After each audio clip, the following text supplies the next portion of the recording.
Hi, everybody. Welcome to the McCall Family Theater here at the Children's Theater of Charlotte. My name is Steven Levine. I'm Director of Production for the theater. And this is the set for our world premiere production of Tropical Secrets, Holocaust Refugees in Cuba by LM Feldman, adapted from the book by Margarita Engel.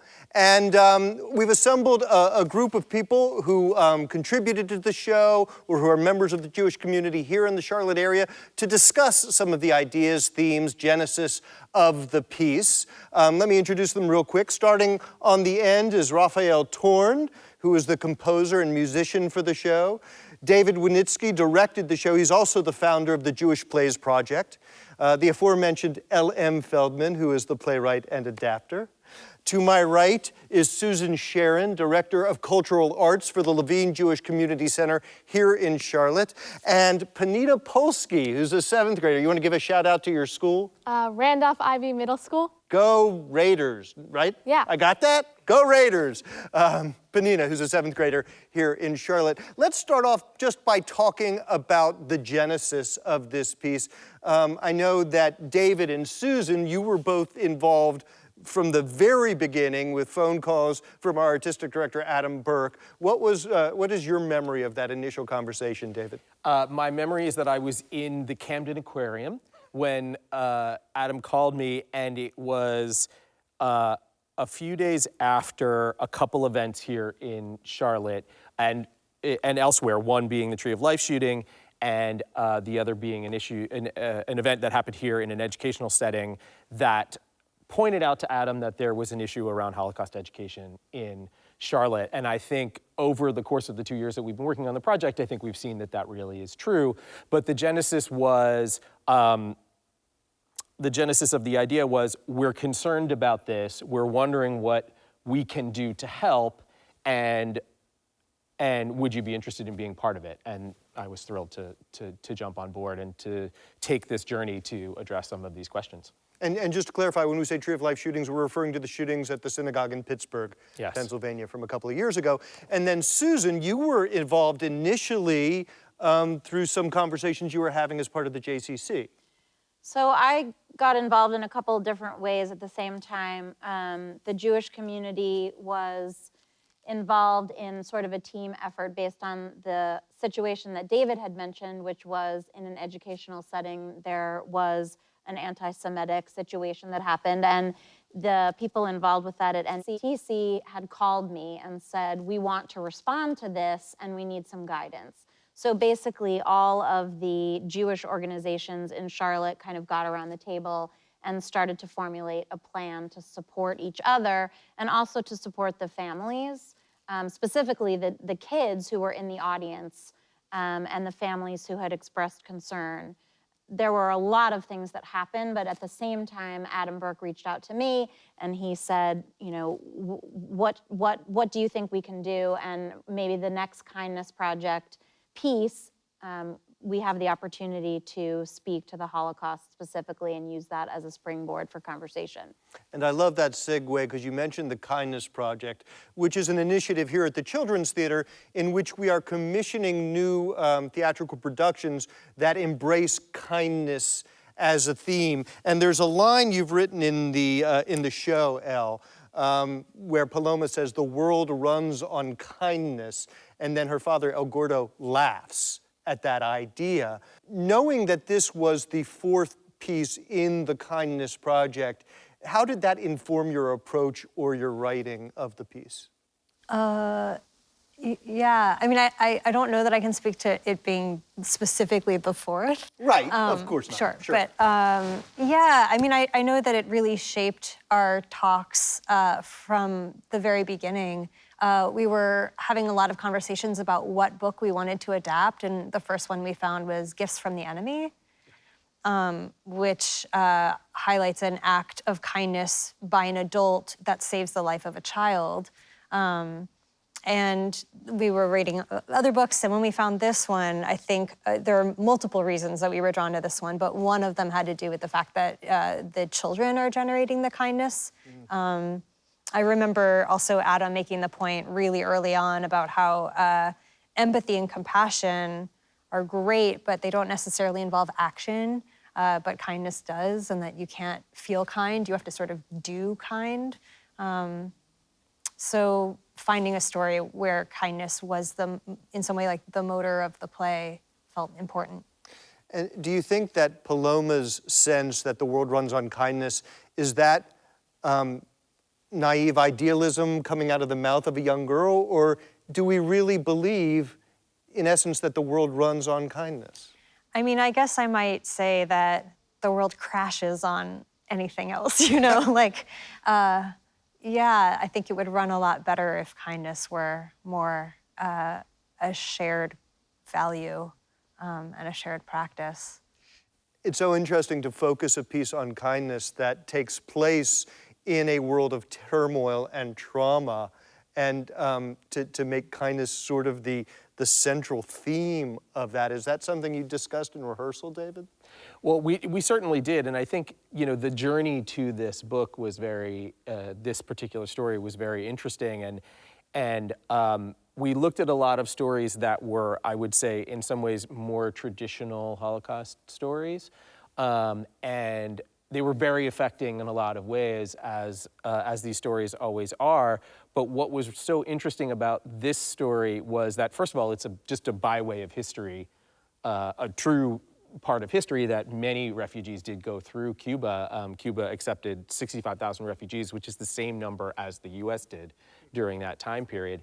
So it's a really fascinating historical byway, but also that it opened up the conversation to say that the Holocaust as an event is a massive tragedy, but unfortunately, it is only one of many tragedies that we look at, and one of many things that causes refugee crises around the world. And this story felt like it opened up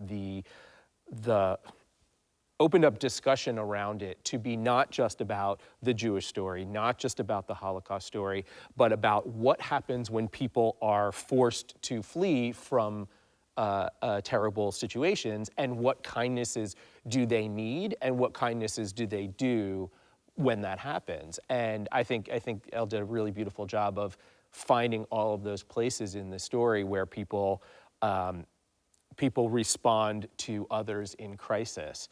This particular story has this very fascinating moment in it for many of us as adults who even know a lot about the Holocaust story, that there is this, and it happens for Daniel, there is this moment where his Jewishness goes from being the thing that puts his life in danger, that thing that has made him a refugee, to being the thing that makes him safe. And what he experiences in that moment is the absurdity of identity being something that would determine your fate. And I think that's something that kids can understand and can, even without the sort of broader, stakes of this moment of life and death, they understand, like, sometimes who I am it makes me popular, and sometimes who I am doesn't, and they can really key in on that moment of what Daniel's experiencing. So I think all of that really came into our thinking about which story we would adapt and how we would adapt it. What's interesting about that moment is what happens afterwards as well, where Daniel says, I am both. It's not a binary equation. He can be both German and Jewish, and one half of his identity can be his condemnation, and the other half can be his salvation. You mentioned the history of this particular the story, the true history, and Penina, you go to an IB school, a very good school. I know Randolph. You yourself are a young Jewish woman. Were you familiar with this history of Jewish refugees landing in Cuba? No, but last year I was invited to watch one of the workshops of this play and get to learn more about it, and I thought it was very interesting. So what did you think when you heard Jewish refugees from the Holocaust landed in Cuba? What were your initial thoughts? Well, I was surprised that I'd never learned about it before, and I was excited to learn more about it once I'd heard about it. Mm-hmm. Yeah. As a Jewish theater maker personally, I'm not necessarily looking for Holocaust stories to work on, not because they're not valid stories, but because I think they're well represented.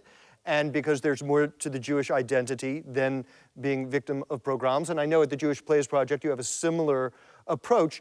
Would you, Susan, think of this particular story as a Holocaust story? Yes. Okay.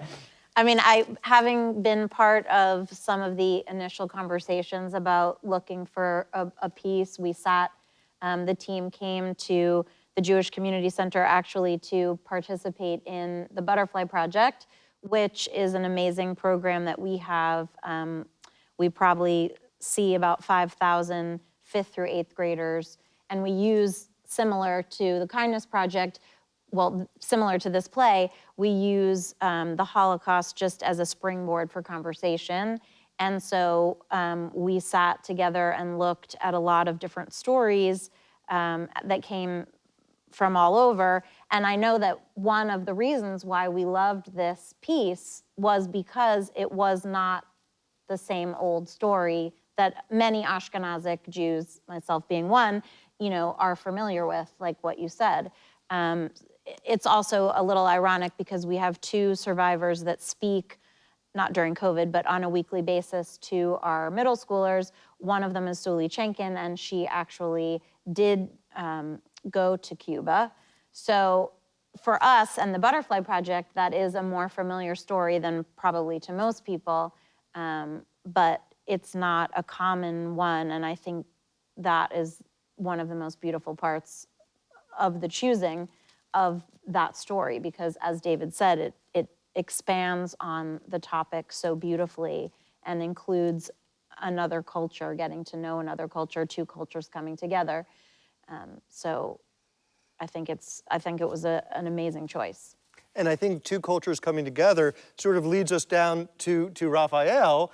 And when we talk about the music of Cuba, that's a mix of multiple cultures. It's talked about in the play that it's African, that it's Caribbean. And then you have the culture of Jewish and Latinx, or Jewish and Cuban. Did you think about that when composing the music for the piece? Yeah, absolutely. When I picked my instruments, I wanted to, help tell the story and bring life to Havana, which is like a extremely musical, vibrant place, and people express themselves a lot through rhythm and dance. And then, and I wanted to have some European music that represented, Daniel's connection to his home and some of his unresolved emotions, his grief and his missing his family and stuff like that. But what I really liked about the play is that the music it acts as a kind of a medicine for Daniel, and like something where he can feel like he can be a part of this new place, that he doesn't seem to like the language or the weather, or the food or anything about this place, but somehow the music, he's like, somehow he's all of a sudden he's open-minded, and it does seem to help him process these things that, with words and with talking, it's just, he doesn't have the tools, but the music somehow does that. So I like when music is presented that way. I love that idea. It reminds me of a line you wrote about Yiddish, something about the suitcase. Do you remember the line? I'm putting you on the spot. We used our mouths as suitcases to take it with us as we go. We use our mouths as suitcases, and I wonder if music, in the way that Raphael is talking about it, is a similar sort of vernacular. To Yiddish? Well, in the fact that it's a way to communicate when spoken language isn't sufficient. Yeah, that you bring music with you as in your suitcase, kind of wherever you go, and it can, that makes sense to me. But not necessarily what you were thinking about that. I don't know that I don't think until this moment I had put together that music was also brought with him, like that we bring music with us in a suitcase. But that makes a lot of sense to me and feels super apropos. But I mean, there's, Daniel says that lovely thing later that he talks about how his family spoke to each other. I'm not going to get exactly the lines right, but he says, you know, my grandfather spoke in piano and my mother spoke in violin. You know, he comes from a family of musicians, and I think that's the thing that brings him and says Cuba is a place that he can be. You know, and I think about it, you know, I think about it from the perspective of a young person watching the show that, at least I've seen with my own kids, that music is a place where we can find, oh, you listen to that song too. You can talk, you know, somebody that you've never met, you can talk to because you both know the same song or you know the same musician, and can connect on that. And I think that is threaded through the whole play, that this is a young man from a musical family who comes to a musical place, and that sort of enlivens him. And Yiddish is, I mean, and I do put Yiddish in that place because Yiddish is such a musical language. It's such an expressive language. It's why we have Yiddish in English, because there's just certain words like, you know, you can't do better than meshuggah. I mean, you just can't. Like, it's a great word. Well, and it strikes me that Yiddish is a conglomeration of many different languages, 100%. like Cuban music is a conglomeration of many different cultural musical languages. Yeah. I want to ask you, David, the same question I asked Susan. Do you consider this a Holocaust play? Yeah, I would say it is. I mean, Yeah. I think we were very aware of that, but I think that the goal that we set out with is to say, what else can we add to that canon? You know, at my organization, at the Jewish Plays Project, one of the reasons I founded it was that a lot of the Western Jewish theater canon is very Holocaust focused. You know, I mean, the Holocaust is inherently dramatic. You say the word Holocaust and everybody's like, ooh, you know, but this play, I felt like, this story is something that expands that canon and changes that canon. And particularly when we're talking about a moment where there are multiple refugee crises happening in the world, where we're all aware of at least the phrase climate refugee that is on the way for us, that connecting the Holocaust story and that refugee crisis to, at least though this story isn't that, but connecting it to Latin America in a way, I think it resonates with us because we've been talking a lot about in this country about the refugee crisis coming from Central America, which is, Cuba is not part of Central America, but nonetheless it connects, and I think it rings. And again, for young people who are aware of that part of that particular refugee crisis, these things come together in a way that you can come away from it and say, oh, not only is the Holocaust actually something I should know more about and understand, because it has something to do with my life and the world that I'm in right now. I want to ask a question of Penina, and I hate to ask you this question because I don't even want to go there, but I think it's probably really important to ask this question, which is, you, a middle school student in Charlotte, North Carolina, in 2021, have you had personal experiences with anti-Semitism, or have you witnessed acts of anti-Semitism, and can you share some of that with us? Yeah, so a few weeks ago, we were learning about the Holocaust in social studies, and somebody made a comment about Hitler and how he wasn't that bad. And like, you could definitely see on my teacher's face that he saw in the chat that somebody said that, but he didn't say anything about it, which I thought was a little not kosher. And yeah, I just thought it was a little strange that he wouldn't say something about it. And how did it make you feel when you saw that comment come across the chat? Well, it's kind of like normal that not everyone is going to stand up for people who don't get treated the same as everyone else. So it was upsetting, but it was kind of normal, which is not good, but. Yes. Susan, I assume in your work at the JCC, you work with a lot of young people, and do you come upon this on a regular basis? Kids coming to you with stories of acts of anti-Semitism that they've experienced, or what do you see at the JCC? I think that in our program, in the community theater program at the J, commonly known as J Stage, which is where a lot of my work takes place. We have a lot of diversity, and we don't have all Jewish kids. We have a lot of kids from all different places and backgrounds. And it has become really, really important to us to create a safe space where we use theater as a vehicle to learn about life.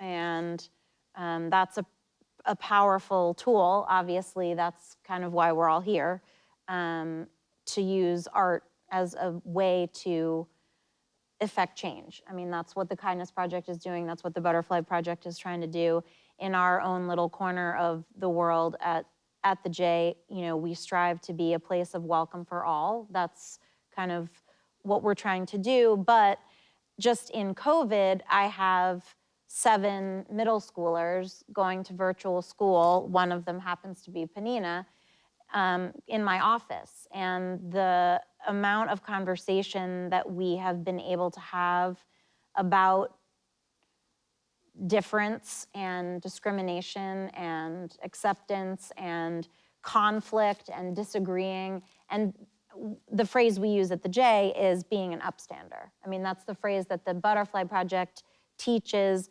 starting and talking about the pyramid of hate. And at the very bottom of the pyramid is exactly this example: the joke, the comment, the microaggression, whether it's someone saying something about Hitler, or someone said to, you know, my son in 7th grade, "Oh, there's a penny, don't you want to pick it up?" Or, "You're Jewish, why don't you have a big nose?" Things like that, that exactly as Penina said, it's become normalized. So we take whatever opportunity we can get, a question that a child asks, not even just about being Jewish, but just about anything that's different, to discuss how you can say something. You know, in her example, what should the teacher have said? What could one of the students have said?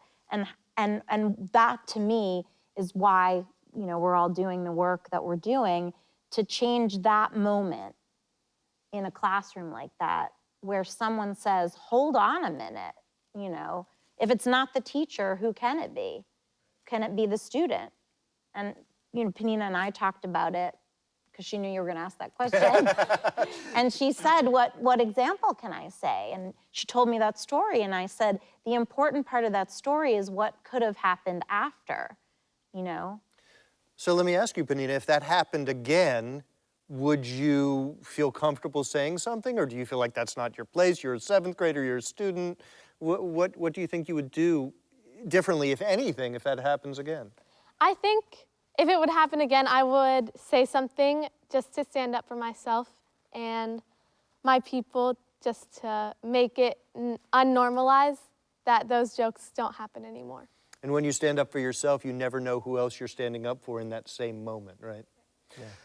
And if I can, like, please. I think it sort of takes us in some ways back to, I think, Adam's, you know, impulse in looking at a project about this, because in much of Western society, at least, Jewish is often sort of the or difference, right? It's the oldest, it's the whatever, and goes throughout history.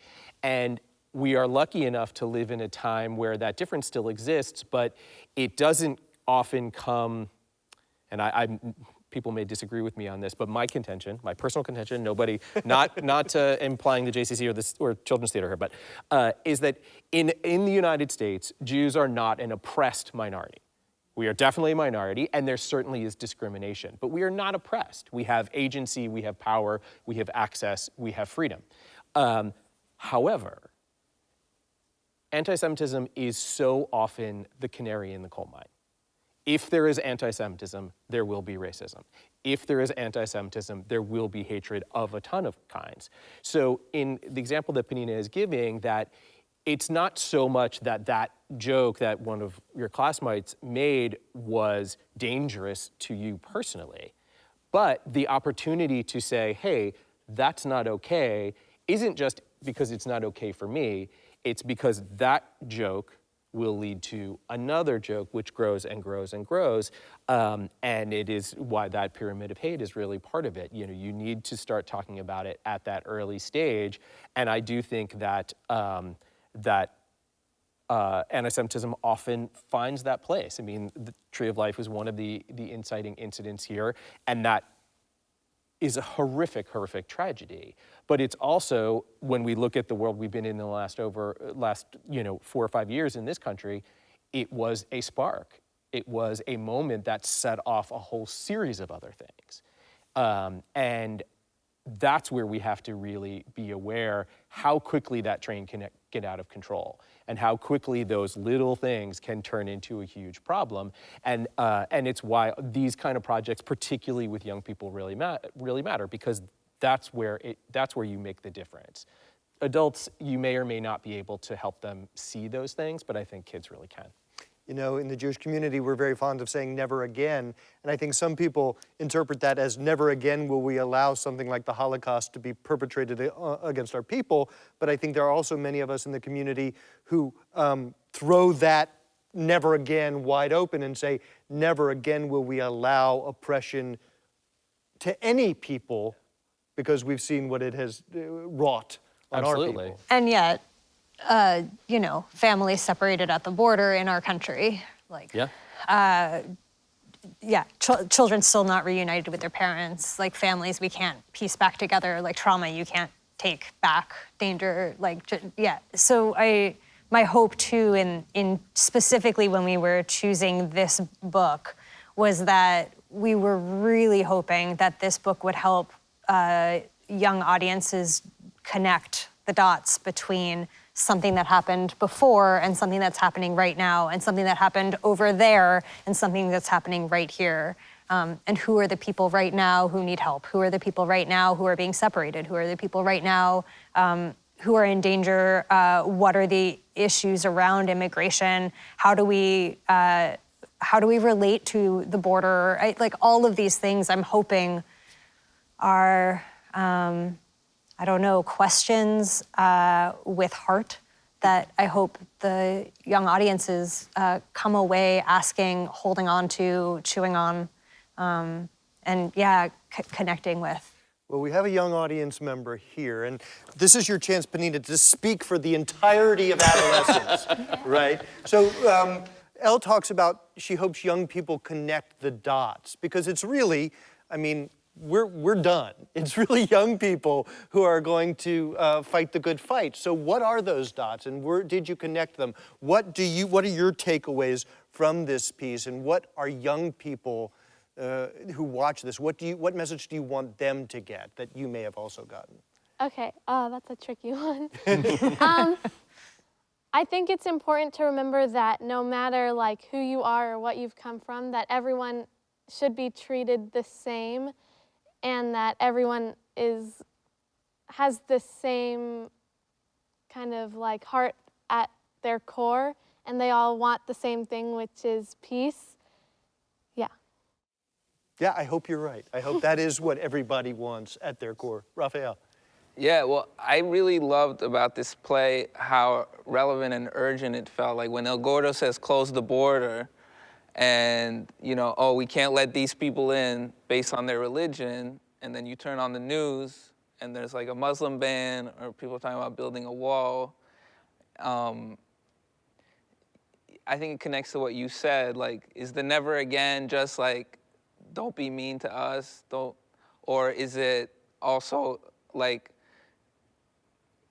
hopefully, well, my hope is that this is an invitation for Jews like myself to like re-examine our history and see if those things are reoccurring now to other people, not just to prevent anti-Semitism, but for Jews to know where they come from, and like you said, extend that never again to what's happening right now. Because, I mean, the canary in the coal mine could be anything. For me, it's, you know, to me it started with like Mexicans are rapists, and then a month ago there was a guy with 6MWE sweatshirt at the Capitol riot, 6 million wasn't enough. You know, I never saw that before. It started with, it was okay, it was always, from what I've seen in my lifetime, it was okay to make comments about Mexicans first and then Muslims, you know, and now it's becoming, now I see the anti-Semitism becoming really, like quite open, but the door was open, you know, with more marginal groups. So anything can be the canary in the coal mine. But a story like this can hopefully give people the tools to recognize it when it's happening to anyone, and have those alarm bells go off. Yeah, indeed. There's another theme in the play that I find very resonant. It's the exchange between David and Daniel, where David says something to the effect of, we live in a Christian world, how can I make my living in a Jewish way? And then Daniel pushes back a little bit and says, I don't remember the response, but he says, yes, you can. And to me, that sort of is the story of American Judaism in some ways, assimilation versus trying to hold on to traditions. Are they both right? I mean, I think it's an immigration story beyond it just being an American Jewish story. But yeah, I think anytime anytime you're going from one culture or country to another, one language to another, one dominant religion, like anytime that happens, you're having to figure out, how do I hold on to my identity from before and also like meld or mesh into this place where I now am. And I think every individual and family has navigated that differently with different like ratios of how much they hold on to and how much they let go of. And so that was the other hope too, is that like this play would in some way make personal, the process of coming to a new place and figuring out, how do I start my life over here? I feel like, I mean, that's as topical as anything else. And so, yeah, I guess I'm hoping too that also trickles out in awareness. I don't know, I guess that's what I wanted to say about it. But it is, I think we see in this play that, the Daniel that we meet at the beginning of the play is not the same Daniel who embraces this new child. And there's loss involved in that. He has lost some things and he has gained some things, and he has interpreted a whole, new kind of, as a musician, I love that scene that he literally throws his flute into the water, and the next thing he does is grab a drum, and he goes from being a flautist to being a percussionist, and that is, there's joy in that, and there's sorrow in that, and I think one of the things that Elle has done so well is not to sugarcoat those things for kids. Daniel says specifically, bad things happen to children and bad things happen to the people that children love. And I think that kind of honesty is something that I don't think kids get a lot. Sometimes you have to say, yeah, it doesn't go well. And the question is not how do you suffer with that, but what do you do? How do you respond, and what's the next action that you're gonna take? What's the next kind thing that you're going to do? And ideally too, I mean, right, so there's also the moment where like they're talking about how Laquona's music is made up of everything he knows, like it's blending this and it's blending this, like we were talking about. And so, I guess like hopefully too, there's a way of figuring out what happens if you, I don't know if it's about intersectionality, I know that's like part of it, but like what becomes possible in art in your life if you, kind of meld all of the things, all of the parts of who you are, something new happens, rather than figuring out, it doesn't have to be a binary, right? It doesn't have to be that I'm, yeah. So I was thinking about that. And then the other thing I'm thinking about with that quote that you mentioned about the, like, we live in a Christian world, we pay Christian taxes, how do we make our life in a Jewish way?